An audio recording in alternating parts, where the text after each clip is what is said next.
The 17 News at Sunrise podcast is brought to you by Clinica Sierra Vista. Welcome back to the 17 News at Sunrise podcast, where we share your news on your schedule. Working in the spirit of the Golden Empire, this is 17 News at Sunrise. Good morning, everyone, here at 5 a.m. I'm Maddie Jansen alongside Alex Fisher. We begin this morning with developing news out of East Bakersfield, where deputies found a person shot dead in the middle of the road last night. It happened on Chelsea Street just after 5 o'clock. Deputies say the victim was shot at least once, but that is all they're telling us right now. And now to a topic we cover extensively here on 17 News. Another pedestrian hit and killed by a car in Bakersfield last night.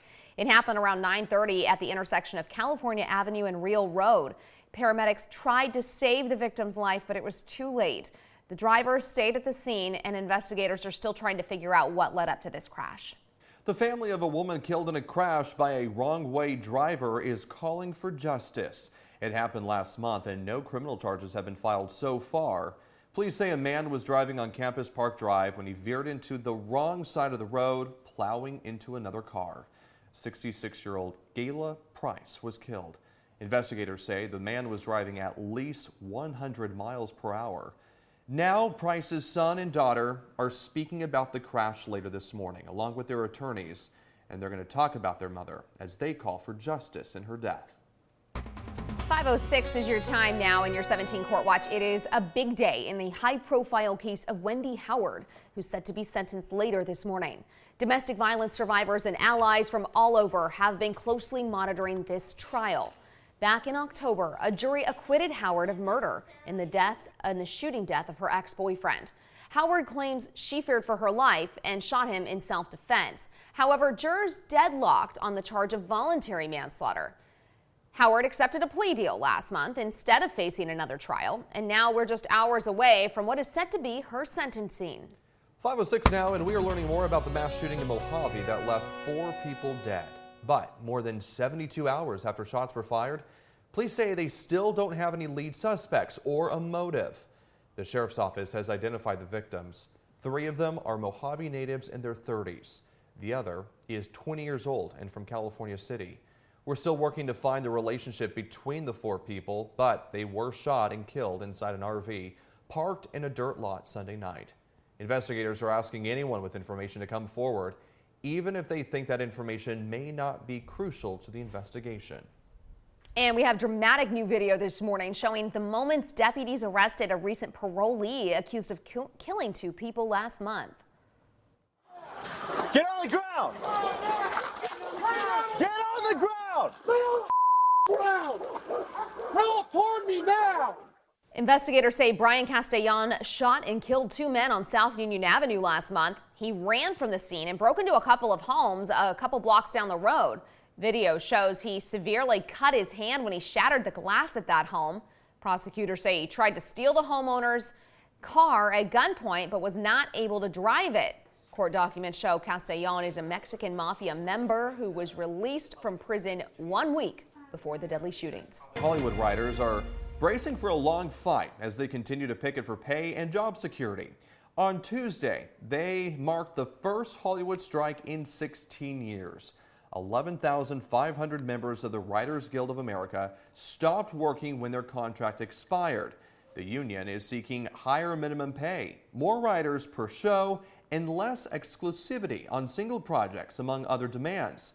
Writers could be seen with various signs that read "Spread the Wealth" and "Will work for money." The last Hollywood strike from the same union took 3 months to resolve.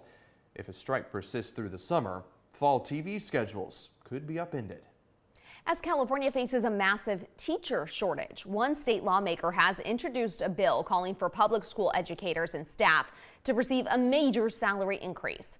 Our Capitol correspondent Etan Wallace shares why the assemblyman behind the proposal hopes it will attract and retain more teachers for years to come. Well, the lawmaker who authored this bill says a statewide teacher salary increase is long overdue, and even as the state faces a potential multi-billion-dollar budget deficit, he says he's confident the salary goals he laid out can be met. It's a job often described as underappreciated and underpaid.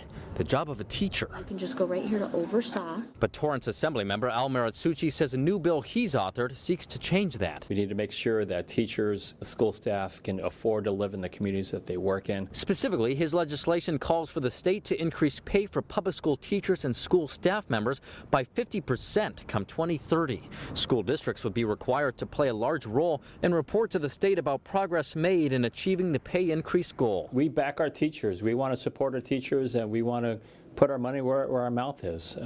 Teachers, they make such a huge difference in the lives of our children. They've made a big difference in my life and in your life, and we want to make sure that we continue to attract the best and the brightest who want to become teachers. That, he says, is especially significant in this state, where as of the 2021-2022 school year, there were at least 10,000 teacher vacancies. He says if pay does not increase, the number of vacancies will only get worse. We know that recent polls show that more than 2/3 of college students say that pay is the #1 reason why they're not interested in becoming educators, becoming teachers. We need to close the wage gap so that we're attracting, good people to want to become teachers, want to be in the classroom to face this workforce crisis head on. The bill has no formal opposition and even passed the Assembly Education Committee with bipartisan support, but it all comes as the state prepares for a possible projected budget deficit worth at least $22.5 billion.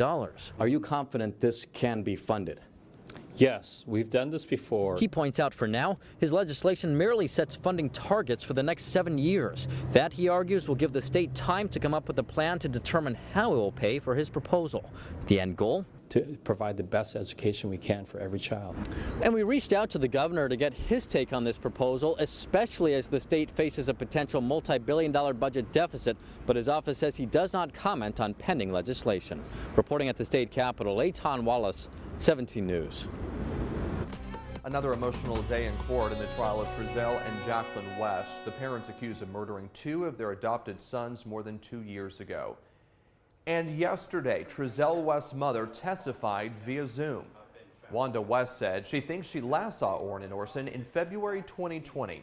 She says due to COVID, their visits mostly curtailed. But she also told jurors that she never saw the boys when she helped the family move in September of that same year.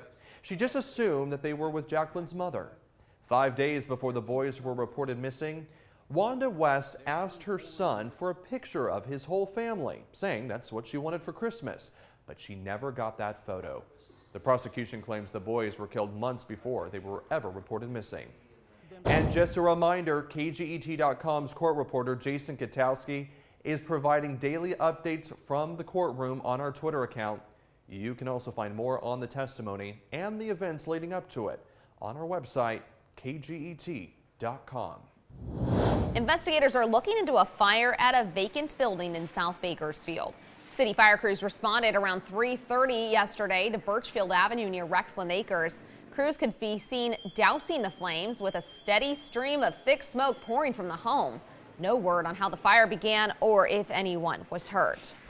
The 17 News at Sunrise podcast is a production of KGET and Nexstar Media Group. For more on all of the headlines in today's show, head to KGET.com.